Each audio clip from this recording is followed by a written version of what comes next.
डोळ्याला त्याने दाखविले. मायेमुळे सर्व देहाचा अभिमान वाढतो. माया खोट्या विषया सुखांना खरी आहे अशा भ्रम निर्माण करते. त्यामुळे सर्व जीवांना रडावे लागते. इंद्रियांचे सुख प्राप्त करण्यासाठी डोके फोड करावी लागते. एकासाठी डरणारा दुसरा जीव एके दिवशी मरून जातो. तुकाराम महाराज म्हणतात, इतर लोक मी आणि माझे असा अहंकार बाळगतात ते पाहून मला नवल वाटते. आम्ही सर्व देहभाव विठ्ठलाच्या चरणी अर्पण केला आणि निवांत झालाय. आमचे हित होईल असे उपाय तो करत असतो असा विचार आम्ही कानाने प्रत्यक्ष श्रवण केला. त्यामुळे मनाच्या गाभाऱ्यात सुख दुःख नाही, आनंद सामालाय. मी विठ्ठलावर सर्व भार घालून निसंग निवांत एकटा राहिला आहे. तुकाराम महाराज म्हणतात, मी ज्या विठ्ठलाचा अंकित झालो तोच माझे सर्व हित जाणतो. वृक्षाला लागलेले फळ जर देठाला सुरक्षित राहिलं तर ते पिकू शकेल. त्याप्रमाणे ईश्वराच्या नामाशी एकरूप राहून राहिलो व संसाराकडे मन धावू दिले नाही तर नामाने सर्व काही प्राप्त होईल. ज्या गावाचा जो रस्ता असेल त्या रस्त्याने गेलो तर आपण मुक्कामाच्या ठिकाणी पोहोचू शकू. परंतु रस्त्यातून जाताना मध्ये काही विघ्ने येता कामा नये. तुकाराम महाराज म्हणतात, नामाच्या मार्गाने वाटचाल करताना संसारातील काही विघ्ने आली तर लाभाची हानी होते. तुकाराम महाराज म्हणतात, नामाच्या मार्गाने वाटचाल करताना संसारातील काही विघ्ने आली तर लाभाची हानी होते. परमार्थाच्या विरोधी बोललेले वचन मला सहन होत नाही. ते ऐकून माझे मन कासावीस होते. म्हणून माझ्या जीवाला अशा लोकांची संगत आवडत नाही. एकांतात बसून ईश्वराचे नाम घेणे आवडते. देहबुद्धीची भावना व विविध वासनांची संगत यावेळी आवडत नाही. त्याचा उबग आला आहे. तुकाराम महाराज म्हणतात, आशा मोह या जाळ्यात सापडल्यामुळे दुःख वाटते. त्यामुळे देवाच्या भेटीत अंतर पडते.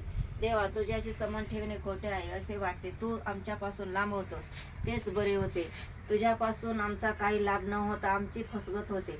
तुझ्या व माझ्या व्यवहारात हाताशी मुद्दल काही आले नाही अशा प्रकारे तू भक्तजनांना फसवितोस. अशी तुझी रीत सर्वत्र पसरली आहे. तेव्हा तू भक्तांना फसवतोस अशी ओरड आहे.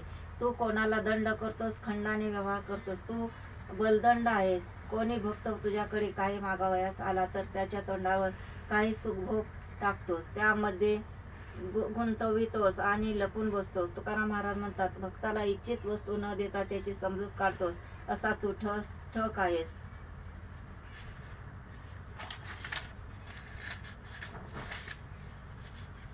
देवा, तुझ्या ठकपणाचा भाव आम्ही उत्तम प्रकारे धरला आहे. आम्ही आता तुझे पाय दृढपणे धरले आहेत.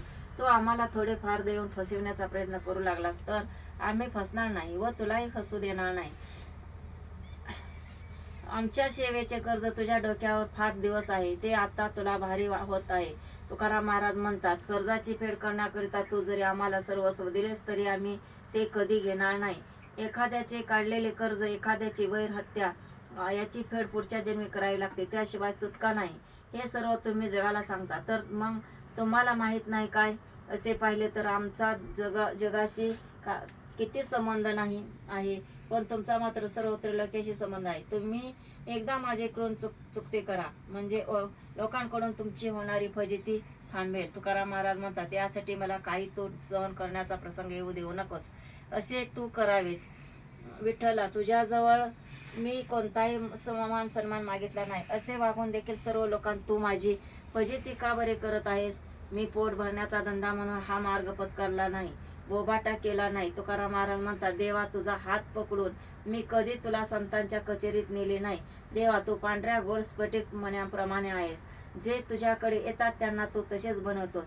तू दाता आहेस पण ठकविणारा आहेस, म्हणून तुझ्या दाराशी कोणी येत नाही. तू सर्वांचे लौकिक लुबाडलेले आहेस, ही रीत सर्वांना माहीत आहे. तुकाराम महाराज म्हणतात, देवा, तू अनेकांकडून सेवा रूपी कर्ज घेतोस आणि त्यांना फसवितोस.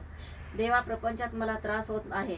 मी एकेरीवर येऊन बोलत आहे. हे सलगीचे बोलणे नाही. लोकांची पीडा ऐकून माझे मन संतापून गेले. जोपर्यंत मला त्रास वाटत होता तोपर्यंत सहन केला, परंतु आता सर्वांचा त्रास पाहून मी दुःखी झालो आहे. तुकाराम महाराज म्हणतात, देवा, तू मला प्रपंचाच्या दुःखात बुडवून ठेवलीस तर तुला तुझ्या भक्तांची शपथ आहे. बुद्धीला जन्म देणारा खरा म्हणजे लक्ष्मीपती श्री विष्णू आहे. त्याचे स्मरण झाले तर मग काय साध्य होणार नाही. सर्व सुखाचे आगर पांडुरंग आहे. त्याच्या चरण कमलाला सोडून मन दुसरीकडे एकाग्र करण्यात काय अर्थ आहे? वैष्णवांच्या मेळाव्यात मोठ्या आनंदाने गाऊ, नाचू व चुकाने टाळ्या वाजवू. ज्याच्या एका केसावर अनंत ब्रह्मांडे आहेत असा श्रीहरी आम्ही भोळ्या भावाने विटेवर उभा केला आहे. देवाने आमच्यातील आत्मज्ञान प्रगट करून भवसागरात खोटा आहे हे दाखवून दिले. त्यामुळे बंध व मोक्ष हे दोन्ही